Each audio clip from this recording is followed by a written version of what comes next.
ತುಮಕೂರು ಜಿಲ್ಲೆಯ ತಿಪ್ಟೂರು ತಾಲೂಕು ದಸರಿಘಟ್ಟದ ಗ್ರಾಮದ ಯುವಕರು ಕೆಲ ದಿನಗಳ ಹಿಂದೆ ಸಿಕ್ಕಂತಹ ಹೆಣ್ಣು ನಾಯಿ ಮರಿಗೆ ಸೀಮಂತ ಕಾರ್ಯ ನೆರವೇರಿಸಿರುವಂತಹ ಘಟನೆ ನಡೆದಿದೆ. ಪ್ರವೀಣ್ ಅನ್ನುವಂತಹ ವ್ಯಕ್ತಿಗೆ ಕಳೆದ 2 ತಿಂಗಳ ಹಿಂದೆ ಈ ನಾಯಿ ಸಿಕ್ಕಿದ್ದು, ಈಗ ನಾಯಿ ಗರ್ಭಿಣಿಯಾಗಿದ್ದು, ಇದಕ್ಕೆ ಊರಿನ ಗ್ರಾಮಸ್ಥರು ಸೀಮಂತ ಕಾರ್ಯವನ್ನ ಮಾಡಿದ್ದಾರೆ.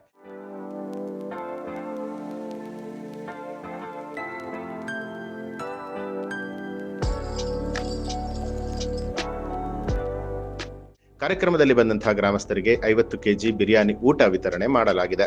ತರ್ಲೆ ಬಾಯ್ಸ್ ಅನ್ನುವಂತಹ ಯುವಕರ ಗುಂಪೊಂದು ಈ ಒಂದು ಕಾರ್ಯಕ್ರಮ ನೆರವೇರಿಸಿದ್ದು ವಿಶೇಷ. ಅಷ್ಟೇ ಅಲ್ಲದೆ ಸೀಮಂತ ಕಾರ್ಯಕ್ಕೆ ತಮ್ಮದೇ ಆದ ಫ್ಲೆಕ್ಸ್ ಮೂಲಕ ಶುಭವನ್ನ ಕೋರಿರುವಂತದ್ದು ವಿಶೇಷವಾಗಿತ್ತು.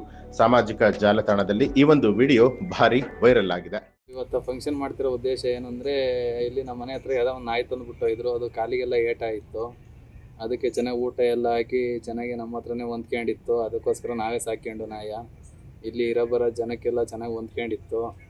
ಅದಕ್ಕೋಸ್ಕರ ಅದಕ್ಕೆ ಶ್ರೀಮಂತ ಕಾರ್ಯಕ್ರಮ ಇಕ್ಕೊಂಡು ಗಬ್ಬ ಆಗಿತ್ತು. ಫಂಕ್ಷನ್ ಮಾಡಿದ್ರು, ಜನಗಳೆಲ್ಲ ಸೇರಿದ್ರು, ಒಂದು 300 ಜನ ಸೇರಿದ್ರು. ಎಲ್ಲ ನೀಟಾಗಿ ಸ್ಪಂದಿಸಿರು. ಮಾಮೂಲಿ ಹೆಣ್ಮಕ್ಳಿಗೆ ಯಾವ ಥರ ಮಾಡಿರೋ ಅದೇ ಥರ ನಾಯಿಗೂ ಸೇಮ್ ಮಾಡಿದ್ದು. ಫಂಕ್ಷನ್ನ ಅನ್ನದಾನ ಇಕ್ಕೊಂಡಿದ್ದು, ಗೀ ರೈಸ್ ಮಾಡಿಸಿದ್ದು, ಚಿಕನ್ ಗ್ರೇವಿ ಮಾಡಿಸಿದ್ದು. ಫಂಕ್ಷನ್ ಎಲ್ಲ ನೀಟಾಗಿ ಚೆನ್ನಾಗಿ ನಡೀತು. ಜನಗಳೆಲ್ಲ ಸ್ಪಂದಿಸಿರು. ಇಷ್ಟು ಹೇಳೋದು ಖುಷಿ ಪಡ್ತೀನಿ ನಾನು ನಾಯಿಗೋಸ್ಕರ. ನಾವು ಅದಕ್ಕೆ ಎಷ್ಟೇ ಮಾಡಿದರೂ ನಮ್ಮದು ಕಮ್ಮಿನೇ. ನೀವು ಎಲ್ಲೇ ನಾಯಿ ಸಿಕ್ಕಿರೋ ಇದೇ ಥರ ಮಾಡಿ. ಅದಕ್ಕೂ ಬೀದಿ ನಾಯಿಗಳು ಅಂತವ, ಅದಕ್ಕೂ ಒಂದು ಜೀವ ಇರುತ್ತೆ, ಪ್ರಾಣ ಇರುತ್ತೆ. ನಾವು ಅದಕ್ಕೆ ಖುಷಿ ಅಂತ ಹೆಸರಿಕ್ಕಿ ನಾಮಕರಣ ಮಾಡಿದ್ವು, ಬ್ಯಾನರ್ ಹೊಡ್ಸಿದ್ದು, ಎಲ್ಲ ಹುಡುಗರೆಲ್ಲ ಫ್ಲೆಕ್ಸ್ ಹಾಕ್ಸಿದ್ರು. ಚೆನ್ನಾಗಿತ್ತು ಫಂಕ್ಷನ್ನು. ಇದೇ ಥರ ನೀವು ಮಾಡಿ ಚೆನ್ನಾಗಿರಿ. ನ್ಯೂಸ್ ಅಲರ್ಟ್, ನಿಮ್ಮಿಂದ ನಿಮಗಾಗಿ.